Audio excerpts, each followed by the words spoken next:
Welcome back to Not the BCFM Politics Show. Thanks to our guest in the first hour. That was Justin Thomas from the PCS Union, talking about mainly, I suppose, these 90,000 threatened cuts to the civil service.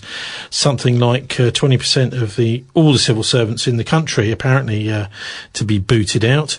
Anyway, for those that want to bypass the psycho in the corner, with me, Tony Gosling, and Irish Republican Labour activist Martin Summers. Now, Martin, can you give us your just roundup with how you think things are going with the Russian special military operation, or war, as some people call it, in Ukraine?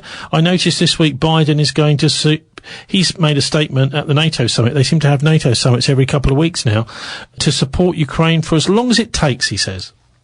Well, I mean, they say that, and of course that's actually encouraging the regime in the Ukraine to take an ever harder line, yet at the same time there are also straws in the wind that they really need a negotiated solution because it's all getting out of control.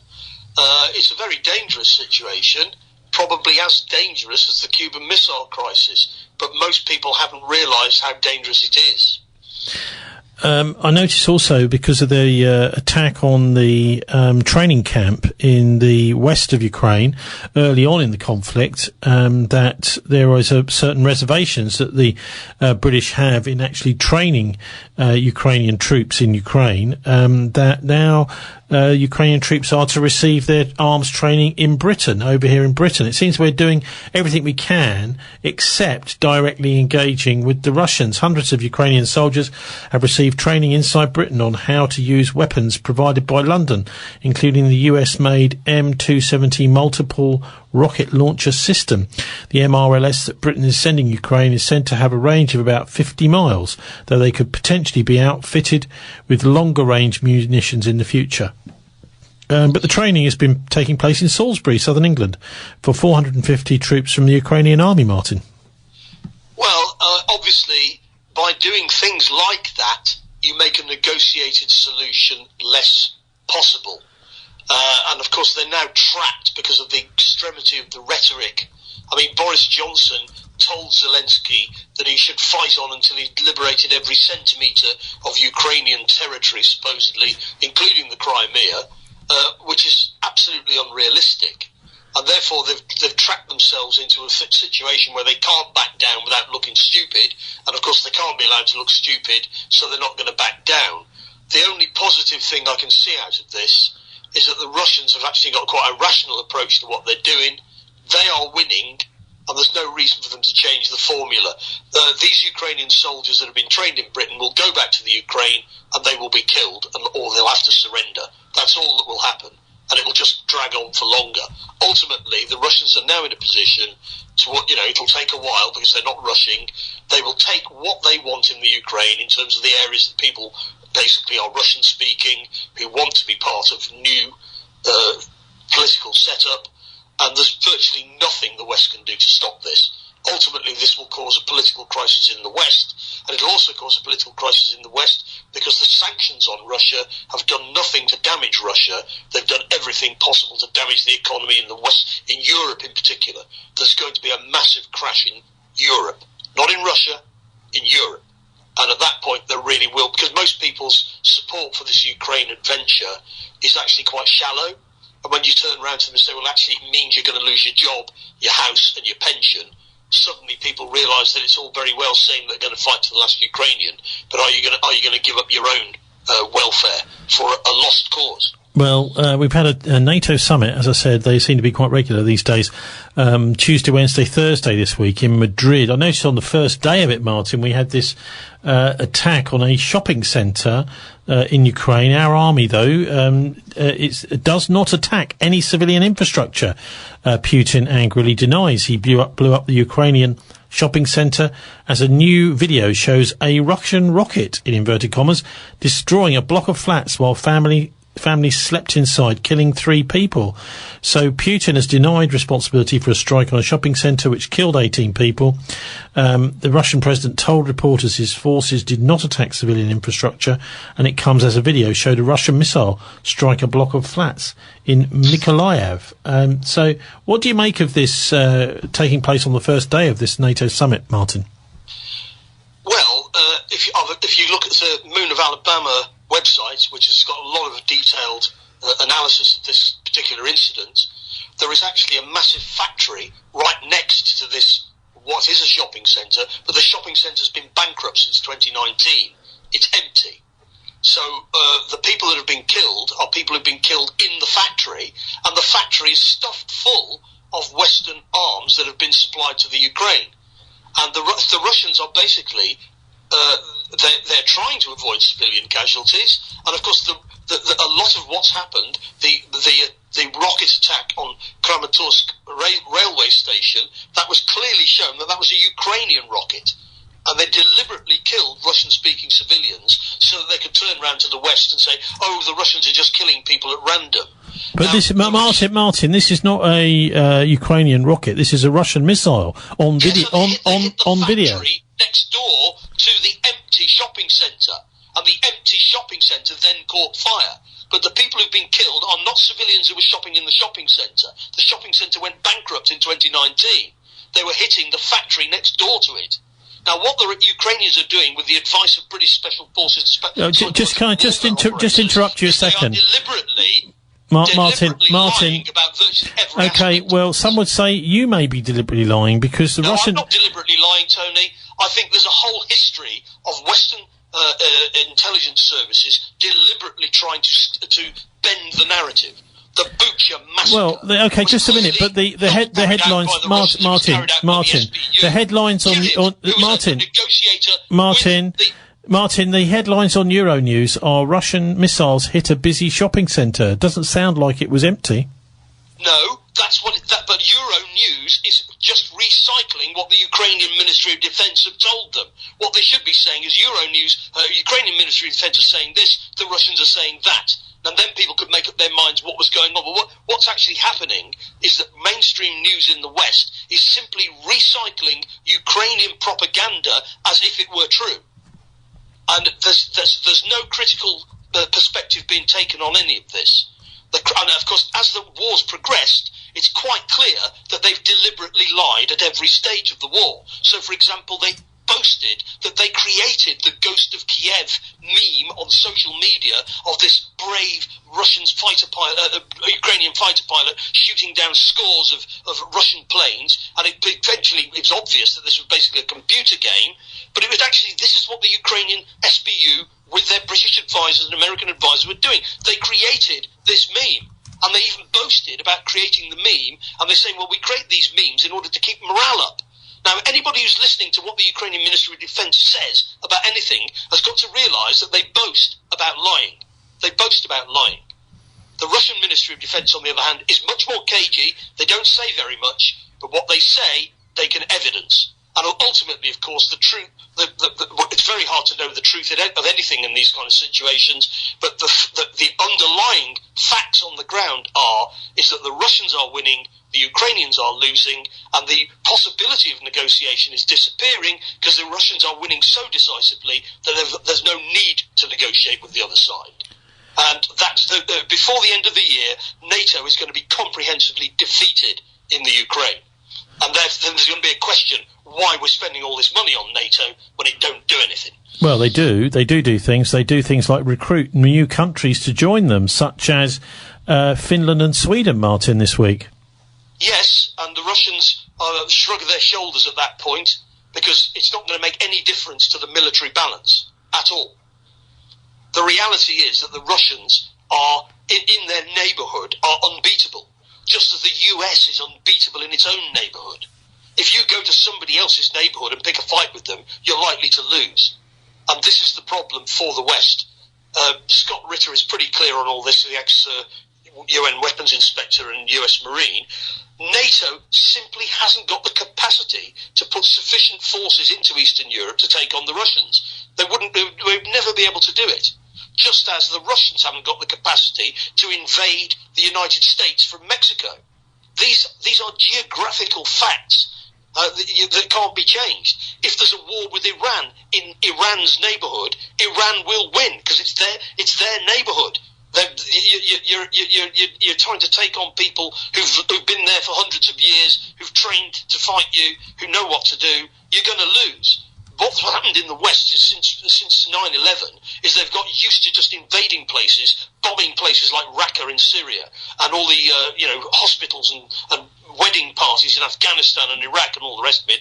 And we win, except we don't win. We lost in Afghanistan, we lost in Iraq, we lost in Libya, we lost in Syria, and we're going to lose in the Ukraine. And ultimately, that is what brings down ruling classes, like the Russian ruling class in 1905 and 1917.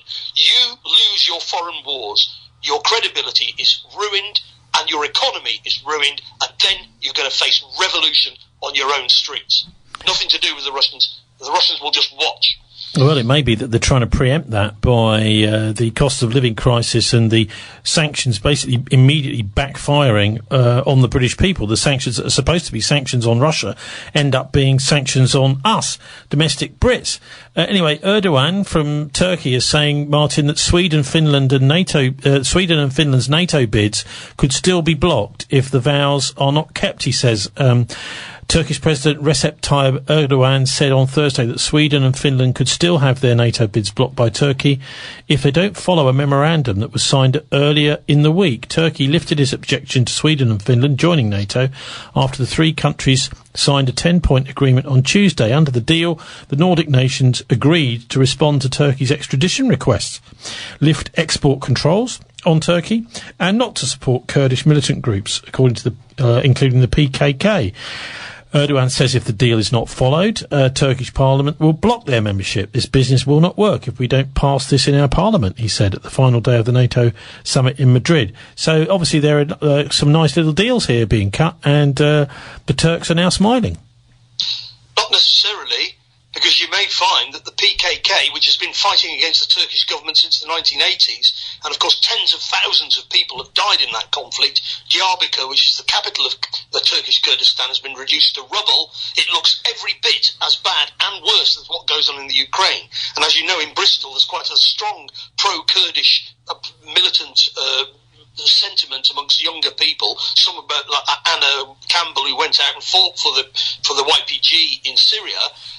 And in actual fact, what the Turkish government does within Turkey is in every way comparable to what's going on in the Ukraine. So it isn't just a war in the Ukraine, it's a war in the whole of the Middle East, a war in the whole of Europe, and all that's happening now is it's being escalated. So we won't just be watching shopping centres being bombed in Donetsk or wherever. We're going to be seeing from stuff, if the media was reporting honestly, we'd be seeing this stuff from inside Turkey.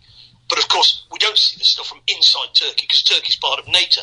But of course, the Americans tried to overthrow Erdogan with the Fethullah Gulen movement, and the Turks want loads of those people to be extradited and pro-Kurdish militants to be extradited to be executed in Turkey. Well, that's what you're going to find is that this is just another escalation. That's all it is. The US did actually attempt to conduct a coup in Turkey against Erdogan, didn't they? They did, and in actual fact, it's only because of the intervention of the Russian FSB that he wasn't assassinated. The Russians are pretty annoyed with the Turks because they've done quite a lot to try and, keep them sweet, as it were. But the Turks are always, basically double-crossing them. But ultimately, this means that this war isn't just about the Ukraine. It's actually a global struggle now between the Shanghai Cooperation Organization, which was meeting, and the BRICS Plus, which was meeting in Beijing at the same time as the G7 was meeting in Bavaria. But it's pretty clear who's going to win, and it isn't the old powers. New powers are coming forward now. India is not going to sanction Russia, nor is Mexico, nor is any of the big countries in Latin America. So all that happens now is that Western Europe and Eastern Europe is sanctioning itself to keep the Americans happy, but it's not effective. But the rest of the world is moving on. It's the collapse of global Western power after 500 years. It's a big turning point. Well, it's not necessarily a collapse. I mean, we've seen this week the Ukraine cutting diplomatic ties with Syria. I'm not sure how significant those ties have been, but the Syrians have recognised the separatist republics of Donetsk and Lugansk this week, Martin. So Syria has become the first country other than Russia to recognise these separatist republics. Well, that wouldn't be at all surprising.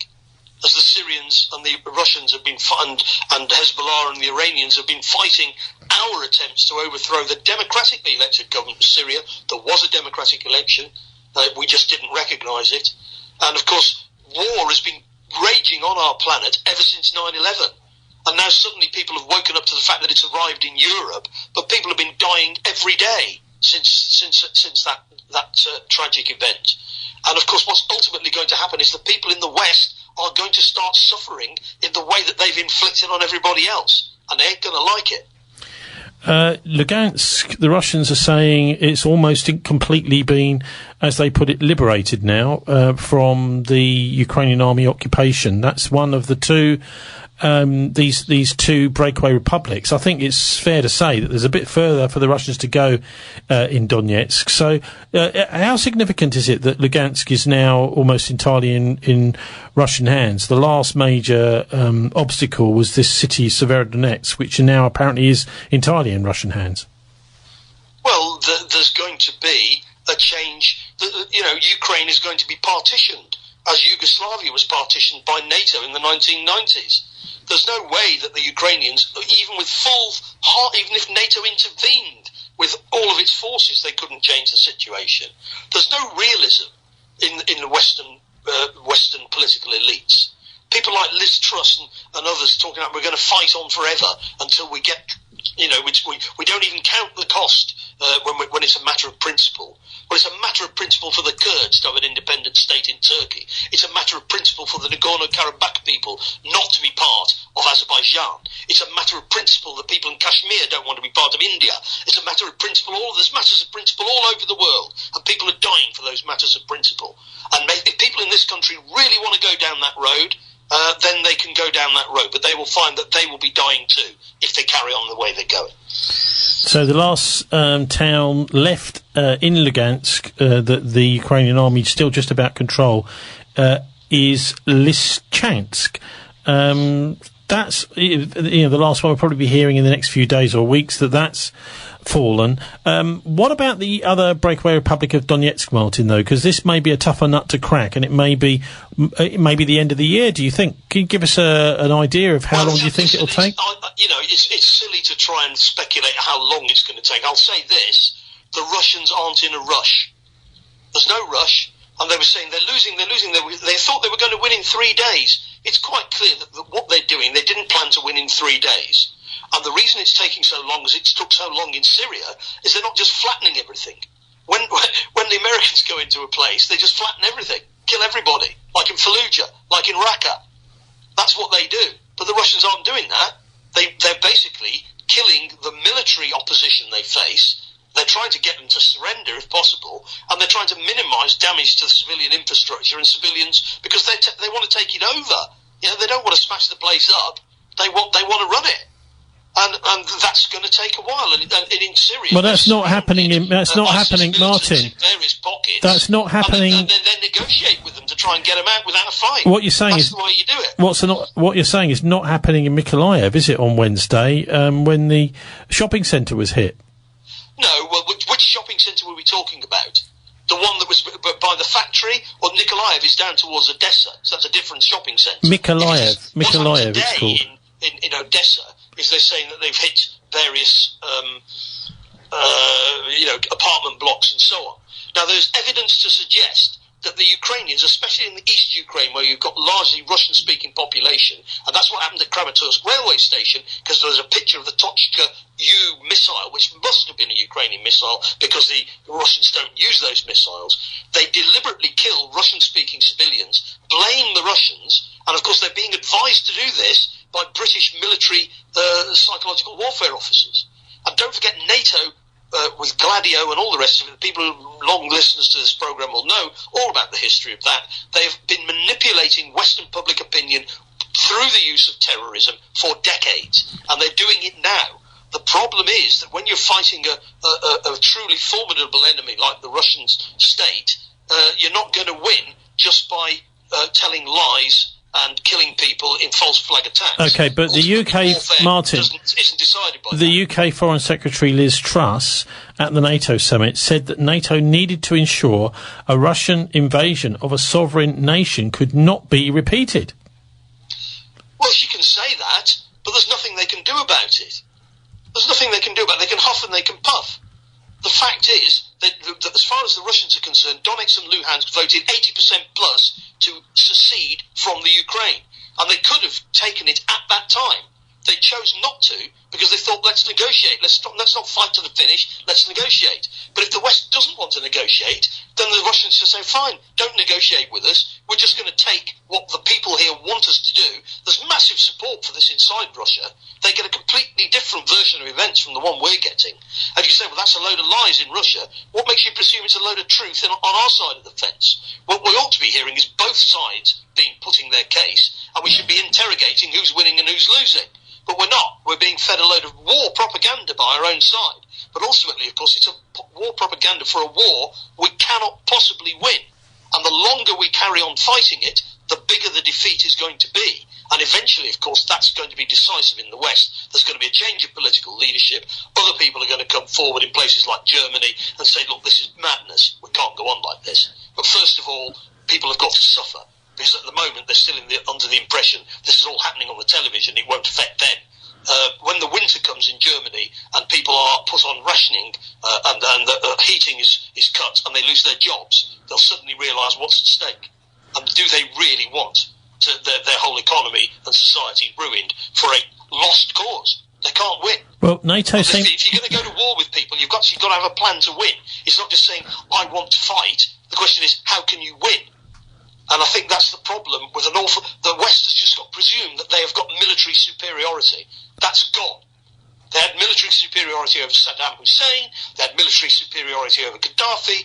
They didn't have military superiority over Syria. And they haven't got military superiority over Russia. Now, it seems and you don't pick fights with people you can't beat. It seems pretty clear to me that NATO want to widen this conflict, if at all possible.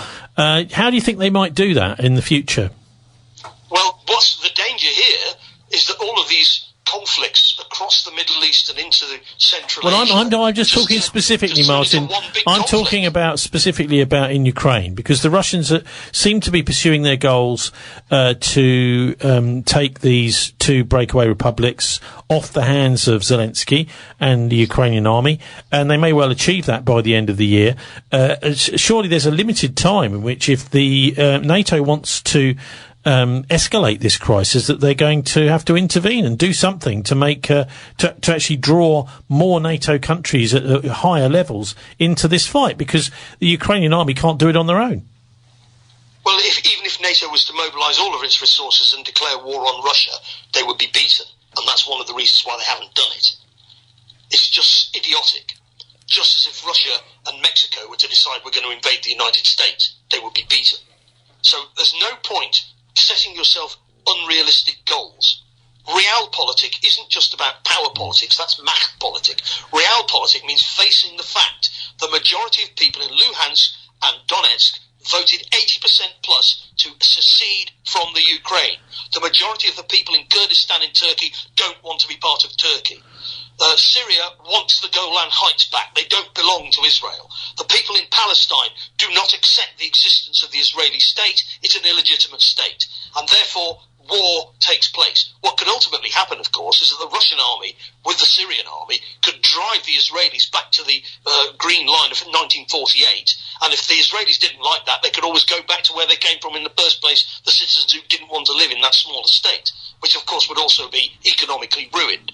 Now, none of this is rational. We should actually be talking as a species about solving all of the problems we've got in the economy, in the environment, and all the rest of it. But if war is war, and it is, the thing about the West is that they like wars in other people's countries, and they think they can always win, and that's a delusion. That's over. That era is finished. The Russians and the Chinese and their allies in the developing world, South Africa, Brazil, Argentina, India is now sitting on the fence, but they're definitely not joining the West on this. Pakistan isn't joining the West on this. Ultimately, the West is going to be isolated, and that means the end of the Western system, including the oligarchs that run that system. And that's possibly not a bad thing, but it's a shame that we've had to have all of this bloodshed to do what should have been done through peaceful, democratic change. The shopping centre was hit in the city is Kremenchuk is the name of the That's city. right. K-R-E-M-E-N. There's actually a great big factory right next to it which produces arms. And that's the target. MENCHUK. I'm a little bit suspicious about this happening, quite conveniently for this NATO summit. And whenever I see NATO summits meeting, I'm also looking for, is there a great big news story which will kind of justify what they're sitting around planning and doing? Do you think it's feasible to drum up an attack like this? Maybe it's even an attack from your own side in order to... Well, the Kramatorsk railway station, it clearly was a Ukrainian missile that were deliberately targeting civilians. And of course it's not made clear in the Western media that the Ukrainian army in Donetsk has just been shelling indiscriminately the civilian areas on the other side of the line. The Russians are trying to avoid civilian casualties, but hey, you can't avoid all civilian casualties in war. Lots of civilians have been killed in Syria. The Syrian army isn't trying to kill them, but if you've got jihadists who are holding them hostage, and the Ukrainians, with advice from the Western psychological warfare operators, the Azov battalion in Mariupol were using the local civilian population as human shields, and the Russians were opening up corridors for people to get out, and as people tried to get out, they were shooting them. It's exactly the same tactics pursued in Syria, and therefore this is actually NATO standard tactics. And at the same time, you have a little violin playing, and you're trying to tug at the heartstrings of well-meaning people in the West that the evil Russians are raping, murdering, killing, indiscriminate. They just do it for the hell of it, and it's absolutely disgusting. Because of course the 9/11 attack wasn't carried out by Muslim extremists. It was carried out by the Western security services, but they then used as an excuse to invade all these countries and kill millions of people. That's the kind of people they are. The evidence has been mounting for years and years and years and years and years. Why do you think that in the Ukraine they're not using the same tactics? Of course they are.